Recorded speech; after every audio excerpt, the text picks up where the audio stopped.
మొన్నటికి మొన్న మహిళా జర్నలిస్టుల పైన ఎంత ఘోరంగా అన్యాయం జరిగింది. ఆ రోజు ఎక్కడుంది మహిళా కమిషన్? ఈరోజు న్యాయం అడగడానికి వస్తే ఎంతో వినయంగా మేము వచ్చి మాకు న్యాయం చేయాలి అని అంటే, ఎక్కడైనా మహిళలకు అన్యాయం జరిగినప్పుడు ఒక ప్రొటెక్షన్ కోసము మహిళా కమిషన్ ఆఫీస్కి వస్తారు మహిళలు. కానీ వచ్చిన మహిళలను ఇంత కించపరిచే విధంగా, ఇంత ఘోరంగా, ఇంత అన్యాయంగా వీళ్ళు ట్రీట్ చేస్తున్నారంటే ఇది కేవలం ఇది కాంగ్రెస్ ప్రభుత్వం. ఇది మహిళా కమిషన్ ఆఫీస్ కాదు, ఇప్పుడు ఇది కాంగ్రెస్ ఆఫీస్ లాగా తయారయ్యింది.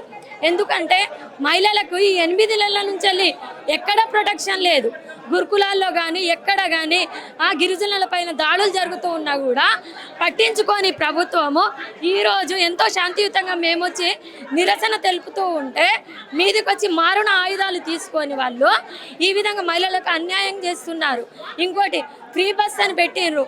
అందులో మహిళలు అధిక సంఖ్యలో బస్సు ఎక్కడం వల్ల టైర్లే ఊసిపోతాయి, బస్సులై ప్రాణాలకే ప్రమాదం ఏర్పడుతుంది.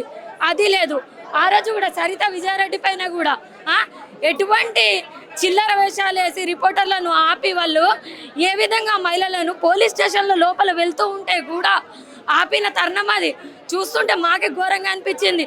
ఇది కాంగ్రెస్ పాలన లేకపోతే గుండాల పాలన అనేసి.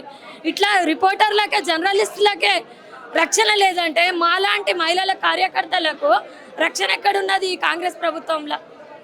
సో ఇది మొత్తానికైతే ఇవాళ జరిగిన ఇష్యూ ఏంటంటే, మార్నింగ్ కేటీఆర్ గారు ఇక్కడ విమెన్ కమిషన్కి రావడం జరిగింది. ఆయనతో పాటు ఆయనకు మద్దతుగా కార్పొరేటర్లు, ఎమ్మెల్యేలు కూడా ఆయనతో పాటు రావడం జరిగింది. అయితే అదే తరుణంలో కేటీఆర్ గారు క్షమాపణ చెప్పాలంటూ కాంగ్రెస్ మహిళా విభాగం కూడా రావడం జరిగింది. అయితే వీళ్ళకి వారికి మధ్యన ఘర్షణ జరిగింది. ఒక దాడి వాతావరణం అయితే విమెన్ కమిషన్లో ఎదురైంది. ఆ ఘటన జరుగుతుంటే కూడా చోద్యం చూస్తూ కూర్చున్నారు పోలీసులు.